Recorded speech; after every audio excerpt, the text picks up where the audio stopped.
Assalamualaikum warahmatullahi wabarakatuh. Waalaikumsalam warahmatullahi wabarakatuh. Selamat datang di video kami. Saya Ahmad Alif Azmi sebagai host dan di depan saya ada Mas Maulana Malik Ibrahim sebagai narasumber yang akan menjelaskan tentang topik yang sangat penting dan menarik juga tentunya, yaitu Islam dan hak asasi manusia atau HAM. Nah, bagaimana sih Islam memandang hak asasi manusia dan apa sih tantangan yang sudah dihadapi dalam menerapkannya? Untuk mengetahui hal tersebut, mari kita simak penjelasan dari Mas Malik. Selamat pagi Mas Malik. Pagi. Bagaimana kabarnya hari ini? Alhamdulillah baik banget. Terima kasih kepada Mas Malik telah berkenan hadir pada hari ini. Nah, untuk itu apakah Mas Malik bisa menjelaskan secara singkat apa sih hak asasi manusia secara global? Terima kasih atas undangannya Mas Esmi. Di sini saya akan menjelaskan mengenai hak asasi manusia. Hak asasi manusia adalah hak-hak yang melekat pada seseorang tanpa memandang ras, agama, kebangsaan, suku, gender, ataupun status lainnya. Ini mencakup pada hak-hak dasar seperti hak untuk hidup, kebebasan berpendapat, kebebasan beragama, dan hak atas pendidikan dan juga kesehatan.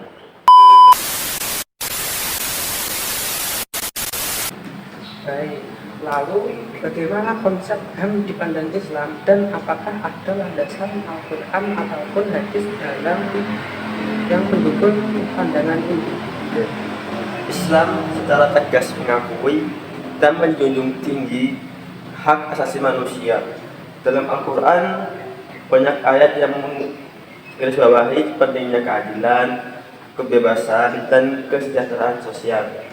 Misalnya pada surah Al-Maidah ayat 32 dinyatakan bahwa membunuh satu jiwa sama dengan membunuh seluruh umat manusia, dan menyelamatkan satu jiwa sama dengan menyelamatkan seluruh umat manusia. Selain itu, ada hadis Rasulullah SAW juga banyak mengandung pesan tentang pentingnya menghormati hak-hak individu dan juga komunitas. Baik, apakah ada contoh historis di mana prinsip-prinsip HAM diterapkan dalam masyarakat Islam? Ya, ada banyak contoh. Salah satunya adalah Piagam Madinah yang dianggap sebagai salah satu konstitusi tertulis di dunia. Piagam ini menjamin hak-hak dan kebebasan berbagai komunitas agama yang tinggal di Madinah. Contoh lainnya adalah pernyataan dari Khalifah Umar bin Khattab radhiyallahu anhu yang sangat menekankan pada keadilan sosial dan perlindungan terhadap hak-hak warga negara termasuk non-muslim.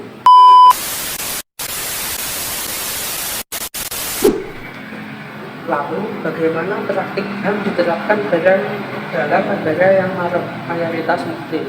Dan apakah ada contoh negara yang berhasil menerapkan nilai-nilai HAM dengan sangat baik? Oke. Ada beberapa negara yang mayoritas Islam telah berhasil menerapkan nilai-nilai HAM. Contohnya adalah Tunisia yang telah melakukan reformasi secara signifikan pasca revolusi pada tahun 2011. Dan sekarang memiliki konstitusi yang menghormati hak-hak dasar warga negaranya. Negara-negara lain seperti Indonesia juga menunjukkan komitmen terhadap HAM meskipun masih menghadapi berbagai tantangan. Baik, lalu apa tantangan utama yang dihadapi dalam menerapkan HAM di negara-negara dengan populasi muslim yang sangat besar?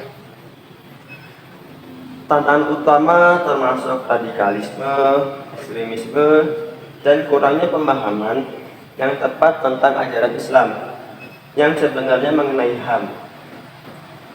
Tantangan lainnya adalah faktor politik dan juga sosial yang kadang memanipulasi sentimen agama untuk kepentingan tertentu. Selain itu, adanya interpretasi yang kaku dan konservatif terhadap ajaran agama juga dapat menghambat penerapan HAM tersebut.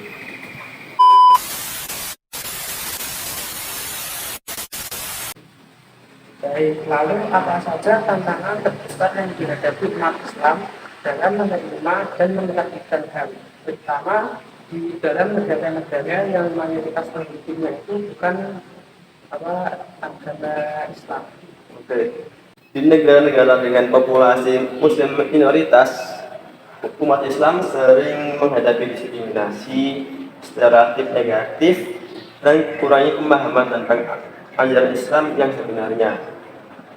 Tantangan lainnya adalah menjaga identitas keislaman sambil berintegrasi dalam masyarakat yang berbeda budaya maupun agama. Selain itu, ada juga tantangan internal dalam komunitas muslim sendiri terkait dengan interpretasi ajaran agama yang konservatif yang bisa menolak konsep HAM tersebut. Lalu bagaimana sih kita bisa mengatasi kesalahpahaman tentang Islam yang mungkin ada di kalangan masyarakat non-muslim terkait isu HAM?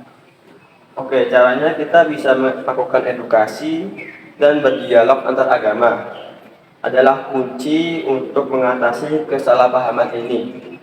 Komunitas muslim perlu lebih proaktif dalam menunjukkan bagaimana sih Islam sebenarnya mendukung HAM dan perdamaian. Media juga berperan penting dalam menyebarkan informasi yang akurat dan positif tentang Islam, dan juga melibatkan tokoh-tokoh agama dan komunitas dalam diskusi publik, bisa membantu mengurangi stereotip dan meningkatkan pemahaman agama. Meningkatkan pemahaman bersama.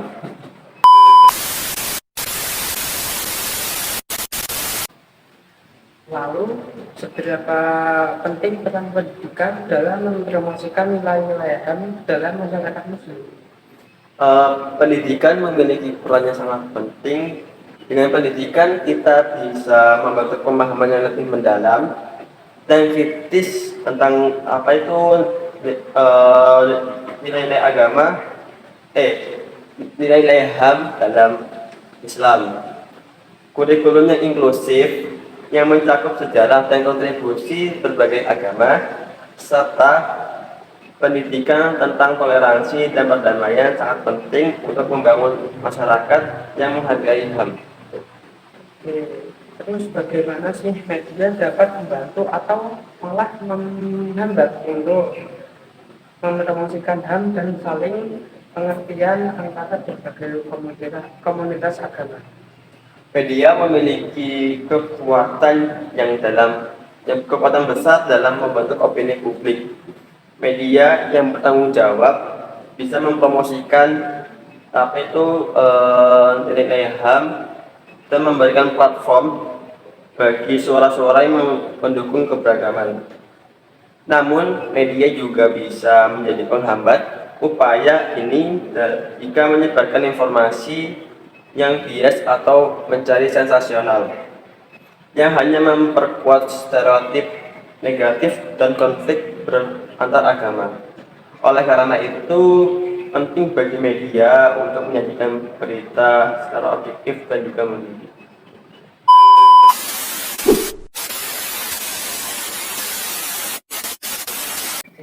Lalu, apa pesan Mas Malik kepada penonton mengenai pentingnya HAM dalam menjaga kerukunan dan perdamaian dalam masyarakat? Hak asasi manusia adalah kunci untuk menciptakan masyarakat yang damai dan harmonis. Dengan menghargai dan menghormati antar individu lainnya, kita bisa belajar banyak dari satu sama lain dan membangun dunia yang lebih adil dan sejahtera. Penting selalu membuka diri terhadap dialog dan belajar tentang keindahan dan keberagaman.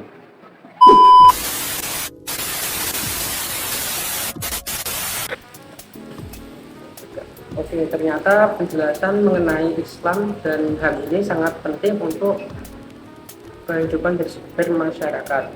Saya mengucapkan terima kasih yang sebanyak-banyaknya kepada Mas Malik ya, atas wawasan dan waktunya. Semoga diskusi kali ini sangat mencerahkan kepada kita dan kami sangat berharap dapat memberikan pemahaman yang lebih baik tentang hubungan Islam dan HAM. Sampai jumpa di video lainnya. Saya tutup. Wassalamualaikum warahmatullahi wabarakatuh. Waalaikumsalam warahmatullahi wabarakatuh. See you next time.